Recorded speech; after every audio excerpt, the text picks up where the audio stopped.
Welcome to another edition of Motorsports Today on our flagship radio home, live every Friday from 12 to 1 p.m., 88.7 WRSU FM New Brunswick, online at WRSU.org. We also have our show on Monday nights from 7 to 8 p.m. live on TikTok, and every episode, Monday, Friday, doesn't matter, you can catch it anytime on YouTube, Spotify, or wherever you get your podcasts, Apple, iHeart, Amazon. Find us on the socials at Motorsports Today, and find us on the web at motorsportstoday.net. I'm Eddie Kalegi.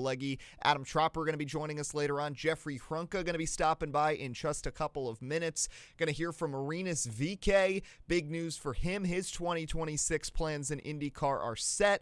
Also, Jeffrey caught up with Mick Schumacher, who participated in the Indianapolis Motor Speedway road course test for INDYCAR earlier this week. We'll play that for you in just a few minutes. Big news in NASCAR, big news in Formula One. We got a big weekend coming up. Triple header at Talladega. There's a truck race on network TV this afternoon. COTA for F1, getting down to it. 6 races left in the season over the next 8 weeks. Going to be a lot of fun as we figure out the F1 champion. There's a sprint this weekend at COTA too, so a lot to get into, but let's take you through what you might have missed since we were last on the air on Monday with our pit stop.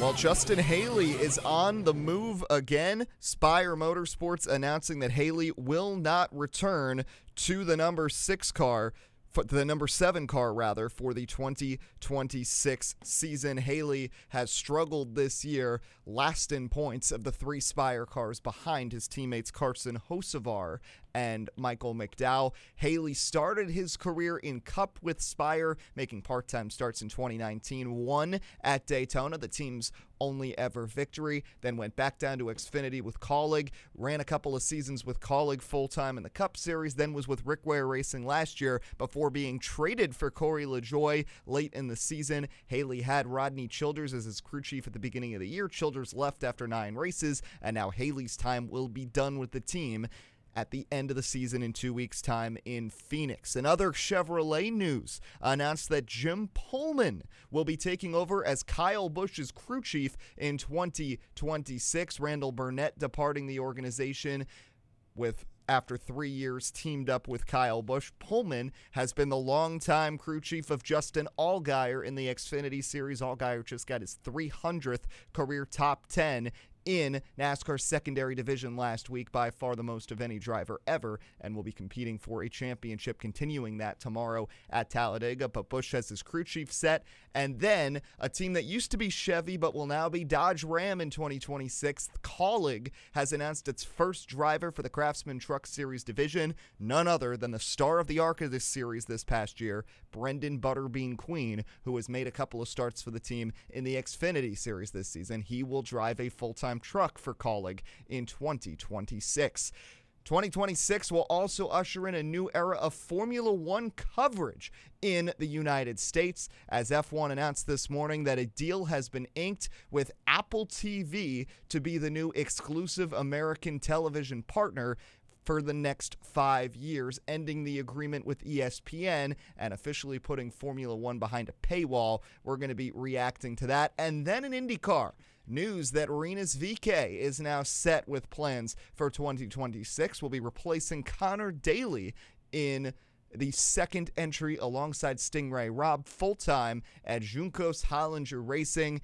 VeeKay had some moments last year with Dale Coyne Racing, a former winner at the Indianapolis road course, but he will now be moving on to greener pastures at Juncos-Hollinger Racing, and that is where we'll start things here on this episode of Motorsports Today. Rinus VeeKay talking with the media after inking his new deal with JHR. Another piece to the puzzle for 2026 was announced roughly an hour ago, as Rinus VeeKay now joins Juncos-Hollinger Racing. And as you know, Rinus had a very strong season this past year with a podium on the streets of Toronto among 2 top 5s, 7 top 10s. Next year will mark his 7th season in the NTT IndyCar. Where has the time gone, Rinus? As this morning's announcement pointed out, Rinus' signing is the first of several upcoming initiatives by Juncos-Hollinger Racing to cement its position as a consistent challenger in the NTT IndyCar Series. And with that, Rinus joins us this morning. Rinus, congratulations. Tell us about how this opportunity came together. Yeah, thank you very much. I'm very excited, definitely. So yeah, it came together. Of course, I knew Ricardo already from our time in the Road to Indy, the championship we won, and the vice championship in Indy Next. So um, we already knew each other. We always talk to each other when we see each other around, and yeah, we were both interested to working together for this season, and we met up a few times in the last season, and I talked to the new people from the H in JHR, and I really like their mentality, their ambition, and basically everything they told me really aligned with how I think about what needs to be done to be successful. So it was an easy match, and just yeah, I think everybody's as excited to start the new season. Maybe also notable back with Chevrolet Power for next year. Definitely had a very successful season last year. How did that set up an opportunity for you like this here in 2026? Um, yeah, I mean it's kind of like coming home after doing 5 seasons with Chevy Power. Of course, have five incredible 500s and qualifying efforts at the 500. So yeah, I'm really excited to come back, but ultimately, the biggest decision for me to go to Juncos-Hollinger Racing was the team itself. Rinus, there was some talk like you potentially could stay at Coin, you could potentially go to Foyt, you could go to JHR. Just how many different, how long did it take to get this finalized, and how many maybe different teams did you think you might be racing for this year before this decision was made? Not too many actually. I've been I got in touch with JHR pretty early, and it didn't take us very long to get a deal done, and then I'll get happy with the terms. For me, it was really between Coin Racing and Juncos-Hollinger Racing. Those were for me the big options for 2026. So it's always hard to make a decision like that, especially having a very successful season with Coin Racing in 2025. Um, yeah, you think about it, you look in some different kind of perspectives, and for me, this clearly was the best move for me for the future. And next season, two of the first three races are at, you would consider potentially new tracks, right? You have Arlington, and then, and some guys would probably race Phoenix, but relatively a new track. So is that a good thing for your organization, or is that a bigger challenge when going up against some of the bigger, more deep organizations?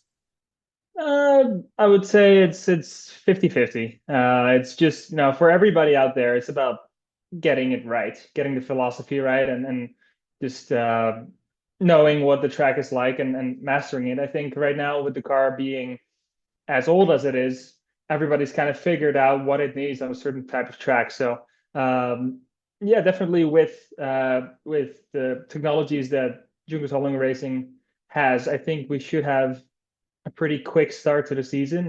Well, Rinus VeeKay has a ride for next year. Will Mick Schumacher? No, we don't really know, but he did participate in the IndyCar test at the Indianapolis road course this past week, and Jeffrey Hrunka had a chance to catch up with him.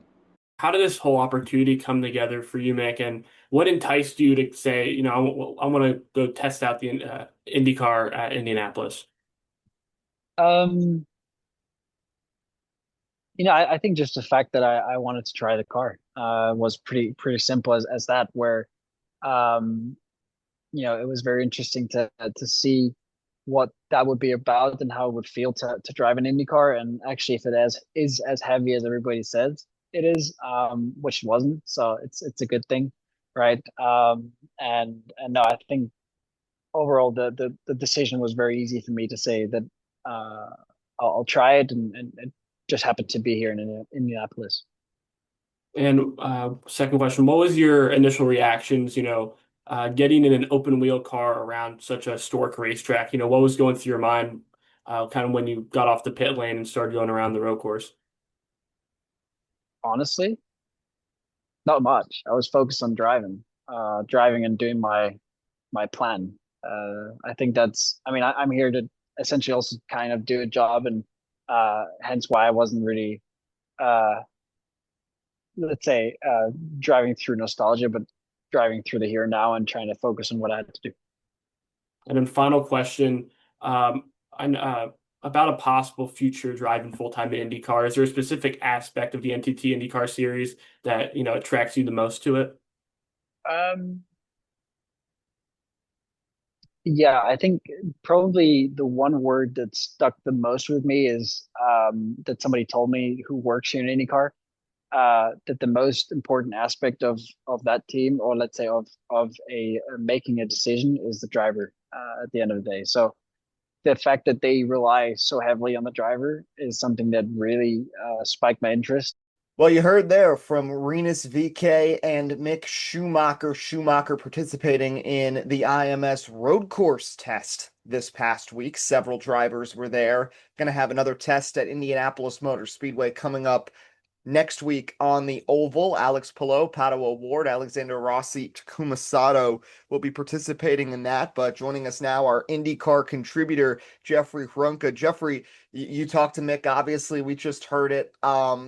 I wouldn't say that there's something set for him for sure for 2026, but at least from what he said, it seems like Mick Schumacher is really intrigued by racing in IndyCar. And the thing that really stuck out to me was when he made the comment about how teams value the driver, because obviously his tenure in F1 with Haas didn't end particularly well. And I think there's definitely some salty feelings there because they maybe didn't value the driver there. So I think this could be a potential home for Mick Schumacher in the near future.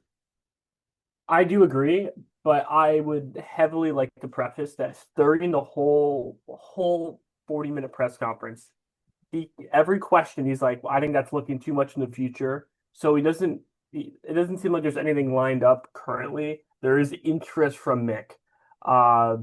But he made everyone aware that, hey, I'm not confirmed for next season. I was just testing it, right?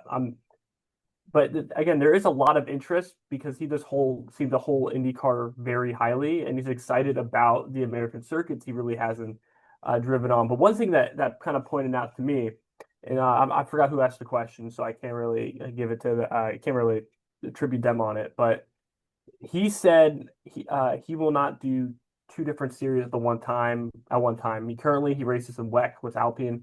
And he openly said, my commitment's to one series. So if, I had IndyCar on the table in WEC, I would, in this case, only choose one over the other and focus on one championship and not try to do both. So, I mean, if he's going to jump in IndyCar, it's going to be on his full effort. And, he loved everything about IndyCar. The only difficult thing he said was knowing what stickers were when someone first mentioned it to him. So I think I hope we see him next year. And I think he would be a talent if IndyCar was able to add him. Yeah, it'd certainly be a storyline, and anybody with that Schumacher last name is going to be a big deal and a big headline for IndyCar that did lose one of its headlining drivers to the Formula ranks, obviously, with Colton Herta moving over to be the test driver and probably at some point an F1 driver for Cadillac. Well, the other silly season news that came out this week, Rinus VeeKay signing with Juncos-Hollinger Racing. Before we talk about the driver who's left out, let's talk about VeeKay for a second, because I think he's someone who's underrated. I mean, he did have a win a long time ago now at the Indy Road Course early in his career, raced for Ed Carpenter Racing, Dale Coyne Racing, back marker on the grid. I did think maybe we'd see him in that AJ Foyt car that was vacated by David Malukas to take over Will Power's ride. I thought he was deserving of a ride there, but he'll settle in at Juncos-Hollinger, a team that has certainly shown promise since they pivoted away from Agustin Canapino a couple of years ago and are slowly making positive strides. Your thoughts on VeeKay moving over there? I'm so glad he has a ride, and he is a journey driver, and I'm just kind of disappointed and really happy in a way. Again, happy he got a ride and happy he's been able to kind of, in a way, I would say it's more of a lateral move from Dale Coyne to Juncos, but we have seen good flashes of Juncos, especially in the ovals with Connor Daly. But this lineup would be so good for Juncos, and we were talking about it before the show, but Stingray Robb has a contract through 2026, so he's currently set to be VeeKay's teammate. But as we know with contracts, with the current Palou fiasco going on still, McLaren, those things could be ripped up. But as of now, it's Stingray Robb and Rinus VeeKay. And the first thing that I'm against is both. You could have one of the best oval drivers was a premier road course driver on the same team, and now that's not the case. And I'm really, really disappointed about it. And I feel like that move could have been made better. Yeah, I mean, I'd side with you on that. And my whole thing is, I mean, Connor Daly wasn't terrible at road courses. He's gotten progressively better. I see Connor Daly get a lot of hate on social media. Why is this guy still in the sport? He's like a golden boy for the series. It's because he's from Indiana. He's shown promise. I mean, at the ovals, you can't tell me he's not a top 10 oval driver in IndyCar right now. He proved it again this year in subpar equipment. And at the road courses, he's not awful. We've certainly seen worse drivers. And my whole contention, Jeffrey, is that Stingray Robb, yes, he's had some moments.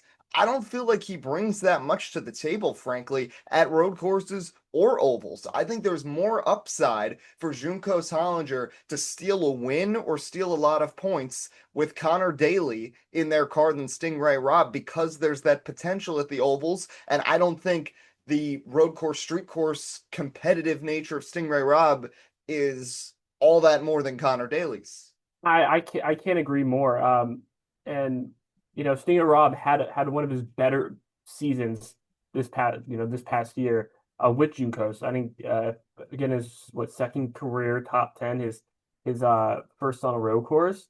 But when you're with AJ Foyt Racing last year, right, paired up with Santino Ferrucci blew him out the water. And then when you have David Malukas jump in the same ride and do that much better than you did last year, I mean, nothing against Stingray Robb, but it just kind of shows how much of a kind of an advantage other drivers are able to utilize the car you're in. And when Connor Daly came to Juncos, he showed the difference he was able to make in that car versus Stingray Robb. I don't know why he keeps Stingray Robb on. I mean, I hate to say it for Stingray Robb, but you've gone to IndyCar, but IndyCar does not seem to be the place for you right now. And he's just taking up a ride that deserves to be in the hands of someone else. And we mentioned Schumacher earlier, right? We mentioned all these Indy Lights drivers. Hauger had to do a season in Indy Lights and not go to IndyCar, and we knew he had the talent to just jump right in IndyCar. But when we have drivers taking up rides they don't deserve, this is what we're going to get with how limited of a field, especially now with the charter system that these teams are held to. In my mind, in my perfect world, right, Will Power would have stayed at Penske, and I think if Will Power stayed at Penske, I wholeheartedly think we would have seen Rinus VeeKay in an Andretti car right now. But with the move, things just didn't end up right for Rinus once again, and I don't know what else he has to do to prove he deserves a top ride, but he has shown out every time in whatever equipment he's in. Ed Carpenter Racing, he showed out not only with the win, right, early in his career, but how dominant he was at Indianapolis, right? And now in Dale Coyne Racing equipment, that was the worst equipment from the last 5 years. He not only podium, but he got countless top fives. So good move, good pickup for Juncos. Again, could have made it even better with Connor Daly beside him, but I wholeheartedly think Rinus VeeKay deserves something better than a Juncos-Hollinger Racing car. Well, so he is going to Juncos, and that is set, which means he's not going to AJ Foyt Racing, and that remains, I think, the biggest domino left to fall in free agency. I know Dale Coyne Racing's lineup isn't 100% set, and there's always a couple of surprise changes before the season starts, but I think the most notable one is wondering who's going to take over David Malukas' seat at Foyt, especially a team that's had that Penske alliance. They have Santino Ferrucci in a car, and love him or hate him, Ferrucci has put up pretty solid numbers and had a podium at Road America, finishes in the top 10 in the Indy 500 every single year. So there's a real opportunity there. And, we've heard about Mick Schumacher, though I don't think he'd be going there. If Connor Daly's left out of the picture at Juncos. Maybe that's an opportunity for him. There's been a lot of rumors about Kale Collette from Indy Next, which I personally don't understand because I think Dennis Hauger is significantly better, and Hauger had to settle for Dale Coyne Racing, and Hauger is a much better prospect than Collette in my opinion, and obviously AJ Foyt is a much better team than Dale Coyne. But at this point right now, who do you think is going to end up being Santino Ferrucci's teammate in 2026? Well, if you don't mind, I want to kind of harp back on a point you just made. I don't think it's him, Mick Schumacher. He tested with a Honda team. And I know it's only a test, right? But I feel like if you have an idea of what you want to do, and who you might race for, especially with all the tests that are happening at Indianapolis this week, I feel like you would have tested with the prospective team you would have driven for. So I think Mick Schumacher could somehow pick up a Honda ride if open, but if he doesn't get one this year, I think we have to wait one more year for him. I think it has to be a Chevy back driver, right?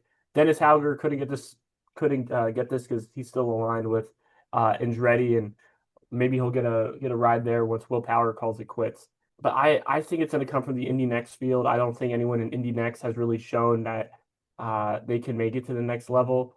I get Collette, he showed flashes, but I just don't think he's ready to make that next step. So I think we're in a predicament here where, do you want to take a risk on Daly, put him in top equipment, similar equipment he had before a few years ago with Ed Carpenter Racing, but it's just a question of how well he's going to be able to do in that equipment. So I cannot wait to see what happens. The tendency is Dale Coyne announces AJ Foyt announces their lineup usually later in the year, so I don't think we're going to hear about it anytime soon. But I just cannot wait for this IndyCar silly season to continue and see who's the winner next year. Yeah, going to be fun. Also going to be fun to see what happens next week on the test in the Indianapolis Oval. Alex Palou back in the car for the first time since winning his 4th championship in 5 years. Pato O'Ward will be in the test too. Someone trying to avenge some heartbreaks in the Indianapolis 500 over the last few years. Well, appreciate Jeffrey joining us. We're going to take a break. When we come back on Motorsports Today, shifting to NASCAR, Justin Haley going to be out of his ride at Spire come 2026. Adam Tropper is going to be joining us to talk about it. Plus, we got to react more to this Ty Dillon fiasco as Spotter gets fired over the wreck with William Byron. We're going to talk about that in our Road Rage segment. Don't go anywhere. You're listening to Motorsports Today on 88.7 FM, WRSU.org, always available on Spotify or wherever you get your podcasts. Hey, this is Tim Moore, and you're listening to Motorsports Today. Back to the show.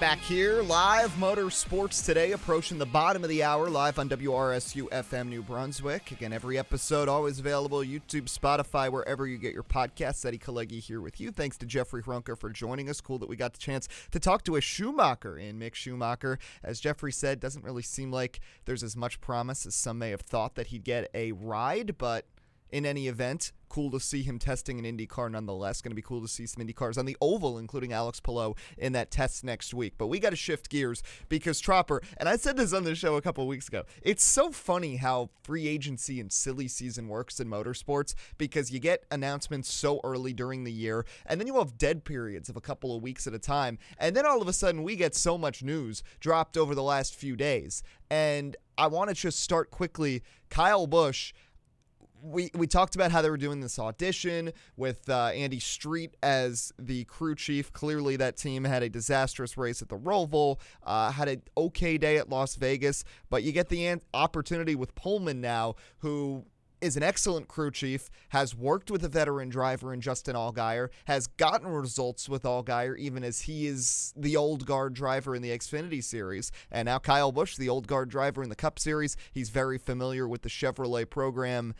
I think this is a good match, and we'll see how it works. I still think Kyle Busch is washed, but I think if you're going to make a move for a crew chief, someone who's had plenty of success for a high-tier Chevy team in NASCAR's second-tier series is a pretty good move. Yeah, same thing that we mentioned a few weeks ago. You might as well try to make moves and see what sticks, really, because Andy Street, don't think it was necessarily a bad move. I think I said this too. Like I was a little bit skeptical, and considering how they would see it as an audition, like whether they would continue into 26. Clearly not. I do think that if they were basing it just off of the last two races, then it's just not fair enough to Andy Street, in all honesty. I mean, they had a decent finish at Las Vegas. They got a top 10. It was a little bit rough, but I mean, maybe it's just because Allgaier's crew chief. I mean, that's a championship winning crew chief now in the Xfinity Series. I mean, he's coming off of, they're the defending champions. Junior Motorsports has been incredible, not just Connor Zilic, but Allgaier's that 7 car too. So it's just a good move. I am curious to see how it translates from the Xfinity Series to dealing with the Cup Series in the next gen car. But overall, I mean, once again, kind of throwing anything at the wall and see what will stick. And if it's a positive move for that RCR8 car and Kyle Busch's team as a whole, I got no problem with it. Other news to come out of the Chevy camp this week, Justin Haley going to be out of that 7 car. That's not really a surprise. We've heard the rumors. I really thought ever since Childers left in April that something was going disastrously wrong with that team. And I mean, I hate to say it because I thought Justin Haley had a lot of promise coming into this sport. He was part of that really super team that Kalegi had in the Xfinity a few years back with Ross Chastain and AJ Allmendinger. He did show flashes with Kalegi over his 2 full-time seasons. You think back to the Chicago street race when he almost beat SVG straight up 2 years ago. But he goes to Rick Ware Racing, which everybody ridiculed him for that move. Then people thought it was genius. Then he gets traded back to Spire, and it just feels like it's a driver who can't find a home. And I'll say this at this point, Tropper, with all of the talent that is in the Chevy pipeline right now, when you think of drivers who don't have rides like Daniel Suarez, plus you have all the guys coming up from Xfinity and will be coming up from Xfinity in the coming years when you just look at the lineup from Junior Motorsports and RCR right now in Xfinity, I really think the best course of action right now for Justin Haley is maybe to switch manufacturers and try to find some other option. Maybe go a Harrison Burton type approach when it seemed Burton really didn't have an opportunity in the Toyota camp, because I think right now Justin Haley is kind of the odd man out in the Chevy camp because he has not put up the consistent performance that we've seen from Hocevar and McDowell. I know both of those guys have struggled getting good finishes this year, but we've talked about Carson Hocevar and Michael McDowell a whole lot more this season than Justin Haley. Both of them have had legit winning speed in races this year. McDowell almost won Texas. Hocevar almost won Charlotte. They both have been relevant, and Justin Haley just hasn't. And I don't really know if there's any place for Haley right now in the Chevy camp where he can really redeem himself, because you thought Spire might be the move, and it just has not been the case. And for the 3rd time on this show in the last 2 years, we're talking about Justin Haley trying to find another home. Yeah, frankly, all those reasons combined, especially with Spire. Yes, I know it's a 3rd car. I know they've expanded, but clearly it's not all on the team. Like there's a clear pattern here that's very, very troubling. I mean, we saw it with last year. I can't even say too much with Rick Ware Racing because they did improve their stuff. He got a few top 10s, and the expectation, I think, was low for Justin Haley, in all honesty. But now it's so bizarre. Yeah, and you feel bad because it seems like just wasted potential. But like I said, it's not necessarily on the teams. It's not like he hasn't had the opportunity. I'm not saying these are Hendrick Motorsports or Joe Gibbs Racing caliber rides, but he's had more than enough time in the Cup Series to prove himself. And he did put up a few runs, like you said, Kalegi. I think 2023 Chicago Street, especially in the Xfinity Series, he's an incredible plate racer. But there's just nowhere left to prove that, like you said, no home. And I think a new manufacturer, but really just going down back to either Xfinity or trucks would be the smartest move for him. And just to rebuild his career, like the John Hunter Nemechek route, Harrison Burton route, it's worked for them. They've kind of built themselves back up. John Hunter's been back in Cup for 2 years already with a different manufacturer than when he left front row back in 2020. So it's definitely possible to rebuild your career with that. And what I would like to see, honestly, put Justin Haley with the new manufacturer in Dodge and put him in the colleague truck program. I don't know if he's just going to run right back to colleague racing again, though. That remains to be seen, but just an idea there. But it's just you're running out of sympathy, I think, for Justin Haley whenever you keep talking about his free agency, because it seems like one of the few constants in the Cup Series is this guy is going to be on the market or getting traded or being talked about getting dumped from his team every year the last few years. And for the Cup Series, you can't have a driver like that. Yeah, it's funny because I'm glad you mentioned JHN, because over the last few years, we've seen this trend in trucks, and I hate to knock on these guys, but it's kind of like Rudolph the Red-Nosed Reindeer with the Island of Misfit Toys. You got these drivers who, for one reason or another, just can't stick, whether it's because of competition within their own manufacturer, sponsor issues, off-track issues. We've seen so many guys go back to trucks to kind of rehab their careers a little bit. I mean, Matt DiBenedetto, John Hunter Nemechek going right through the pipeline again. He's the biggest success story of this, but even to a smaller extent, Chandler Smith didn't really have opportunities in the Chevy camp, almost similar in a way to where Justin Haley was at, goes down to race for front row at trucks. And I think Daniel Hemrick too. Yeah, I was about to mention Daniel Hemrick as well, and Hemrick is very much competing for a championship right now. So I think it could be the right move. And again, given that Butterbean is the only announced driver so far for Kaulig, there is the history with Kaulig for Justin Haley before. I think it's certainly within the realm of possibility, and Haley did have a lot of success in trucks. So that's the silly season news. I would have wanted to delve a little more into Butterbean, but we only have 25 minutes left, and there are some big things that I've got to complain about on this show. One in NASCAR, one in F1 for our Road Rage segment, so let's roll into that now. What is this going to accomplish? That is a horrible way to go about it. We love racing, but sometimes things rub us the wrong way. How do you expect this kid to have any sort of confidence? It's completely ridiculous. It was moronic. It was so stupid. You can't make this up, and you can't excuse it either. It's time for Road Rage on Motorsports Today.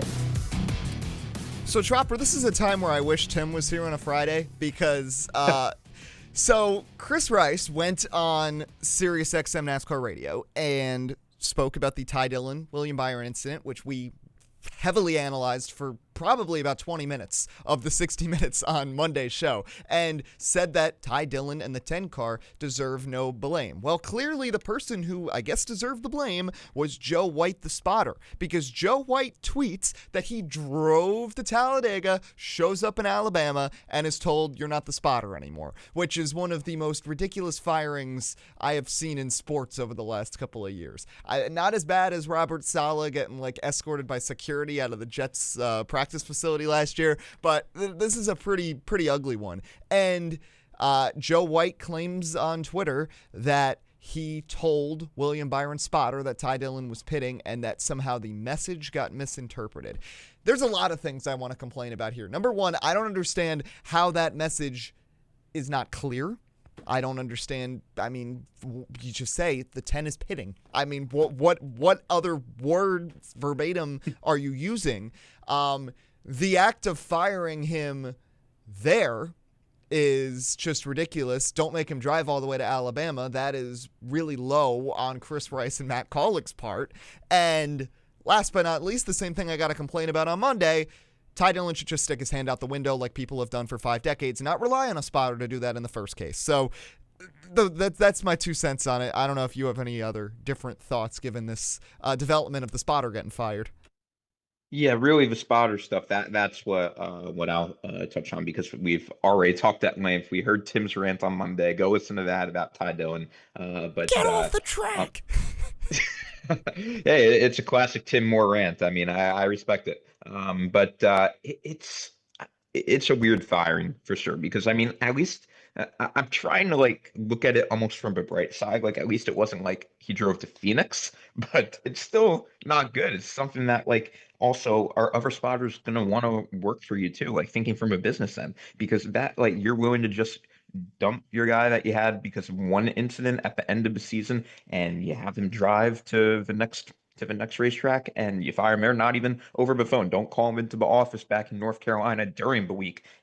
Like it seems like it's all just damage control and crisis communication from Colleague Racing. It seems like whatever statement they put out isn't going to be enough because they know that either whether it's from the spotter stand or from the driver's seat, that 10 team, they messed up bad. And now they just are in shambles, don't know what to do. It's the end of the season. There's probably, I mean, I don't know what's really been going on with the 10 car in terms of free agency in the future, but obviously Colleague Racing, Chris Rice announced this week that the RCR alliance with Colleague is going to officially stop in the Cup Series next year. So maybe that raises questions about Ty Dillon's status with the team. And maybe they're just doing the same thing RCR is doing, throwing anything at the wall and seeing what will stick. But it's just pure disrespect, especially for the spotters, which are frankly underappreciated in the series. And even if the mistake was all on him, the communication, I'm not sure if it was a fireable offense per se. And it just rubs me the wrong way from a business standpoint that that Colleague would do this and kind of send that message, especially with their truck program expanding, them going to Dodge next year with how many cars they're going to have. What spotters are going to want to work for them if they don't have any type of guaranteed job security? That it's not like if you have one major mistake or even minor mistake, your head's on the chopping block mid-season. Yeah, and I saw Claire Lang mention it's kind of shocking, and it's a testament to how good spotters are that we don't see these types of incidents that often. But I just do not like the principle that this sets, and I'm glad you mentioned the alliance breakup, because my theory at this point, I still think Ty Dillon's future in the Cup Series is very much in doubt, regardless of whether or not there was this Childress tie-in at this point, because when you mess with the beast, you get the Parker Retzlaff treatment. But at the same time, I just don't know what Colleague's long-term plan is. They have made puzzling move after puzzling move, dating all the way back to when they signed Josh Williams because he clip farmed at Atlanta earlier in the year and did nothing else. But they have a really good driver in AJ Allmendinger, and there's just no other real clear path. You did add Butterbean into the pipeline, and now you've got this Ram tie-in. Getting rid of that alliance makes me speculate, perhaps, Tropper, that they could be the team that goes to Dodge in the Cup Series in a couple of years, but now you're going to be in kind of this, like, floating time where there's really not much direction over the next couple of years, and you don't really have this manufacturer tie-in, and I worry that it's going to be similar to the first next-gen year for Legacy before they became Legacy, when they were still petty GMS, and it just felt like a team that didn't have an identity. Yeah, I think that's a safe assumption. And when it comes to either 2027 or beyond, switching manufacturers, at least in the Cup Series, I think they're banking on it being a long-term plan. They're going to have 5 trucks, including Butterbean, guaranteed as one of the drivers. So promising young core that they're going to try to move up within their own pipeline. AJ, he's good, he's serviceable, but only has a few years left tops. Like he's you just can't argue that. I mean, age does come back to bite you at some point. So even though AJ is kind of like the Colleague golden boy, he's gonna have to retire, whether on his own terms or not, within the next few years, I imagine. And that'll probably coincide if and when Dodge does come to the Cup Series. They'll be that flagship team. But I'm trying to think of a better comparison, like maybe like Michael Waltrip Racing, like 2007. I don't think it'll be that bad when they first switched to the new development Toyota team. But you're right. There's just no identity. The performance probably won't be there, and I just don't know. It feels like the next few years, especially on the Cup side, is going to be kind of very much in limbo for Colleague. Just kind of like scraping by, and just doing what's absolutely minimum. And then just hoping for the best when they get maybe more funding or better drivers coming in. That's like, it's not a great answer, but it's not a great plan for Colleague either. Yeah, I don't know what they're going to do. But speaking of people who don't know what they're doing, my second bit of road rage. So F1 announcing today that their US TV deal has been struck with Apple TV. Now, F1 has risen to popularity in America over the last 5 years for being accessible on ESPN, and now they go behind a paywall on Apple TV. And if you've listened to this show, if you're a regular listener to this show, you might say, Eddie, you're a hypocrite because you prop up NASCAR being on Amazon Prime all the time. But there is a very big difference between these two deals and the states that both of these sports are in. NASCAR needs younger fans. So pivoting to throw a few races, and again, not the whole schedule, but a few races on Amazon Prime where they're away from the television boundaries that Fox and NBC have created that have made the coverage worse, was the right play for them. And they need a younger audience. That's what NASCAR's striving for. F1 has already gotten it from ESPN. They don't need to just harp in on this younger audience. And listen, for everyone talking about a younger audience and streaming services, go to a different one. Apple TV has the 7th most subscribers at 45 million compared to all the streaming services, and I really don't think there's going to be that many people subbing to Apple TV to watch F1 that are casual fans. They could have gone to something much better, and instead they bury themselves on essentially a irrelevant streaming service, something that they don't need to do. And for people who want to watch things that are streaming, guess what? All the races on ESPN, accessible on ESPN Plus. I pulled up so many races on my phone. I do not believe in going out of my way to get another subscription service to watch Formula One, and I don't think a lot of people will. They are just burying themselves, and I want to tell you another cautionary tale. Listen, I work with New York City FC. I have seen what has happened to Major League Soccer, where their ratings have been significantly down. They're only averaging 120,000 unique viewers per game on Apple TV. Their championship on Fox got less than 500,000 viewers last year because people weren't following the season when it was on the streaming service. And they've since had to pivot and include those games in TV packages, on Xfinity, on DirecTV. Apple TV is irrelevant. It's a bad step for F1. This is not a smart move at all, and I think it's really going to hurt them in the long term of keeping their American audience. This is a terrible misstep. They should have gone with ESPN.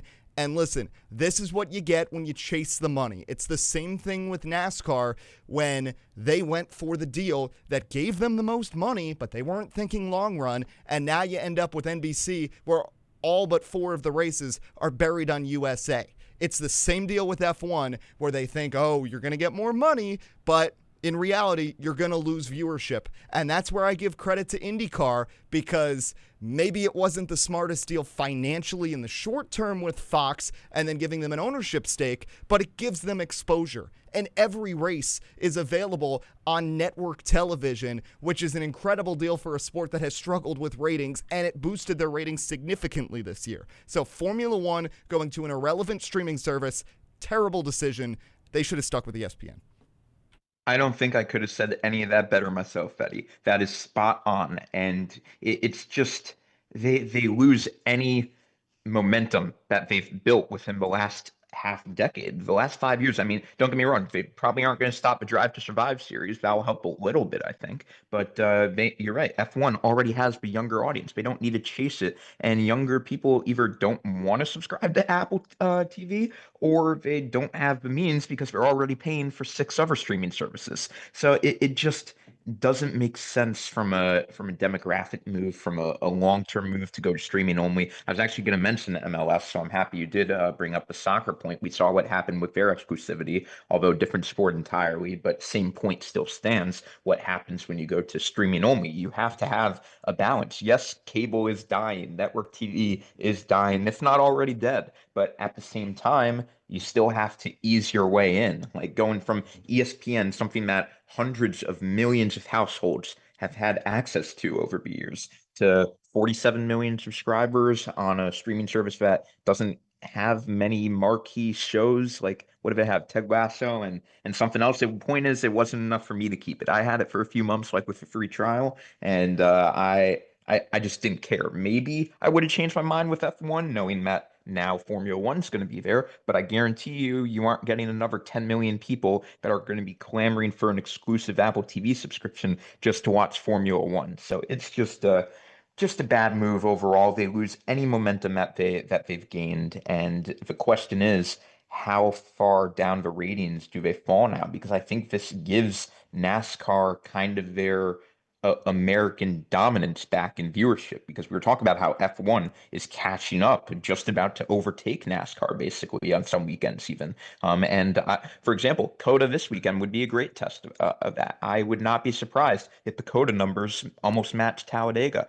But you're never getting that again in the States with Apple TV. I'll tell you that. And by the time the damage is done, when they renegotiate, it's a 5-year deal.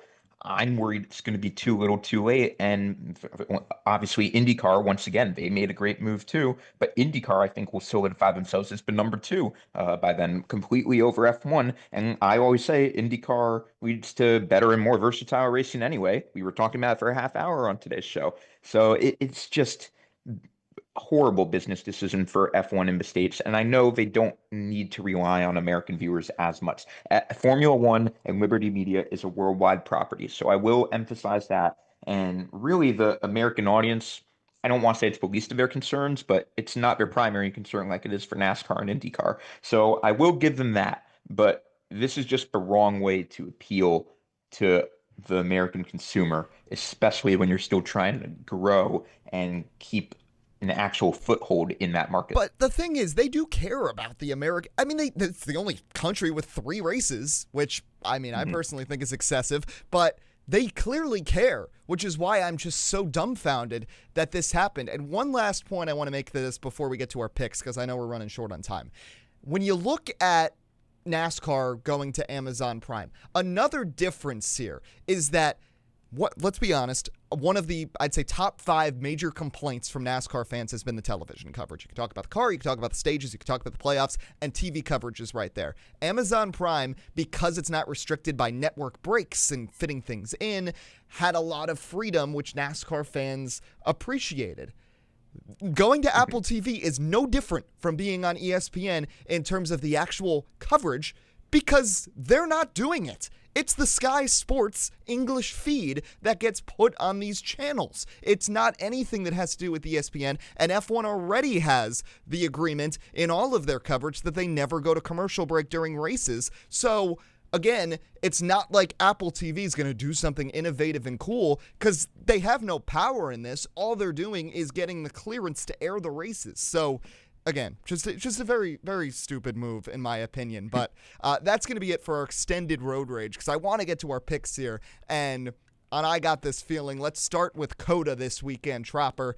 Last year, Ferrari 1-2 finish at the Circuit of the Americas in Austin. 6 races left in the season. Piastri Norris separated by 22 points. Verstappen 63 back. McLaren's already clinched the constructors. Ferrari went 1-2. So you're telling me there's a chance? No. Leclerc won over Sainz, and then Verstappen. Something noteworthy, though, the last 3 U.S. Grand Prix in Austin, a Big 4 driver, that's McLaren, Mercedes, Ferrari, Red Bull, has crashed out in turn 1, lap 1. Lewis Hamilton last year, Leclerc 2 years ago, Sainz 3 years ago. And with all the drama between Lando Norris and Oscar Piastri and the fact that they made contact last week right off the start, I'm worried that something's going to go down. So even if you don't want to watch the full race, I highly advise tuning in, I believe at 2 o'clock or 3 o'clock for Lights Out, because I think the mad rush to turn 1 could be very interesting, especially if there's any contact in the sprint leading up. But the races that have sprints, they tend to play to Max Verstappen's favor. Even if he gets a slow start to the weekend, he runs well in the sprint and then picks things up in the race. He didn't win last year after winning the sprint, but I got this feeling Max Verstappen will eat at least a little bit into that gap by winning the sprint and then winning the race. I don't think McLaren's going to take each other out, but I think there's going to be some beef between Lando and Oscar now that they're not worried about the constructor, and now they're just fighting for themselves for the World Drivers' Championship. Tropper, who's your pick? Yeah, I'd have to agree with you on Verstappen. I've been saying the last few weeks now, it's Max Verstappen until it isn't, until he proves me wrong. And he's the best driver in the world for F1. He's not going to prove me wrong here. And especially with the sprint, as you said. But more importantly, I personally think that there is a higher chance that Lando and Oscar will take each other out. I think there's a good chance he'll end up starting on the front row. Lando not being the expert at race starts that he's been in his career. Maybe he will overdrive turn 1, get into Piastri. I'm not saying both of them are going to wreck out and Verstappen's just going to erase the entire championship lead that those two had over him. But there will be chaos most likely, and Max Verstappen will be the one to take advantage of it if it does happen. Simple as that. Yeah, I just think right now it makes the most sense. So NASCAR, Talladega, we spoke plenty on Monday's show about the various scenarios with the points given Ryan Blaney, William Byron, both crashing out at Las Vegas. And I am under the impression right now that Logano, Blaney, both in must-wins, Byron almost in a must-win. But everything can change at Talladega. You get one big crash in stage one, it can completely flip the field on its head, and the only person truly safe is Denny Hamlin, because, of course, with the 60th win last week at Vegas, locked himself into the Final Four. Last year, interestingly, it was not a playoff driver that won the fall Talladega race. It was Ricky Stenhouse Jr., and that was after the 29-car crash late in the race, the most cars involved in an accident in the modern era of NASCAR history, which is just unbelievable. That's why it's very hard to predict Talladega. But the one constant I know is that Penske is quick. And I also know that Ryan Blaney and Joey Logano are both in desperation mode, but given that it's not the cutoff race, there's at least a glimmer of hope that they have that they can point their way in. So I don't think Blaney and Logano are fully going to commit to the strategy of, we're just going to sit in the back and stay out of trouble and try to win it in stage 3, because you think back to the spring Tropper, the big crash never happened. And then you just had these two lines with Cindric and Priest going back and forth, and nobody could mount a charge with a third lane. Now, given the changes to the car at Daytona, we saw a lot better super speedway racing, so you don't know what's going to happen this weekend necessarily at Talladega. But my whole point is there's going to be at least some aggression early in the race. And when it comes to our little challenge here, I closed a bit on the gap that you three, Tim, and Jeffrey had created in the points. So there's still a chance for me, and Talladega can shake things up. So I'm going to take the cautious approach of saying the Penske cars are going to be fast. They're probably going to qualify well. Blaney and Logano are going to try to maximize on points, and then everything happens after that. So I think it's just the wise choice for me to go for the two guys that are going to be most focused on getting stage points, putting themselves in position to win, and have a history with a good team that runs well at these tracks. So I'm going to go with Ryan Blaney. He's won this race in the fall multiple times before. He's clutched up in the playoffs a couple of times. I think Blaney punches his ticket to Phoenix with a win at Talladega. And Joey Logano, I'm going to put him as my top 10 lock. I don't know necessarily if he's going to stay there, but I have confidence that Logano is going to be in the mix, and he usually stays out of trouble in these races. He might cause wrecks, but he usually doesn't get involved in them. So I'm going to go with Blaney winning, Logano lock. I think it's going to be another big weekend for Penske, given the desperation of the playoff picture and the fact that Austin Cindric is probably going to be fighting for his job by helping these guys as much as possible. So, Tropper, who's your picks for a Sunday afternoon at Talladega? Yeah, I didn't gain as many points as I want on Tim, because that's actually the biggest thing I should probably be mad about with the 10 car and Ty Dillon's team, because with William Byron crashing out last week, I did not take our points lead back. But yeah, I think I'm probably going to go up a safe route as well, mainly because Talladega, it's almost impossible to predict anyway. But as you said, the constant is Penske. And more specifically, as much as I hate to just piggyback off of your pick, Eddie, Ryan Blaney is that fall Talladega pick. He has the win here in 2019. He did it in, 22 or 23? I don't remember, but it was another fall Talladega win. So he has won here in the past in this very situation. Not necessarily the must win, but he's done it. He has the most top five, tied for the most top fives at Talladega in the next gen era, the most laps led in the next gen era. So Blaney knows how to get it done. The Fords are always good at super speedway racing. As for the top 10 lock, I'll try to differentiate from you a little bit, Eddie. I really do think it's a toss-up between a lot of the major super speedway players, but you know what? I'll go with someone who's, at least right now, someone who's always kind of an underrated super speedway driver. Let's go with a Ford. Chris Buescher, non-playoff guy, but he's always there when he needs to be. Yeah, and Chris Buescher's won before when he's been eliminated from the playoffs. Watkins Glen last year didn't make the playoffs, Bristol 2022, so can't count him out. He's won at Daytona before. It's going to be a fun one. Final super speedway race of the season, starting the run to the end of the year in F1 as well. The schedule this year has just gone so fast, Tropper. Unbelievable. Only 6 races left in F1, only 3 races left in the NASCAR season. Talladega and COTA, and we have already reached episode 200. That will be on Monday night. You can catch it live on TikTok at 7 p.m. We'll have plenty of reaction to F1 at COTA, NASCAR at Talladega. Thanks to Jeffrey Hrunka for joining us. Thanks to Dave First and the media team, so we were able to get that conversation with Mick Schumacher and hear from Rinus VeeKay. But for Adam Tropper, I'm Eddie Kalegi, signing off for this episode of Motorsports Today. If you're listening live on WRSU, the student section with the Hitman and the Duke is coming up next. But I'm Eddie Kalegi, signing off, reminding you as always to enjoy the weekend and enjoy the racing.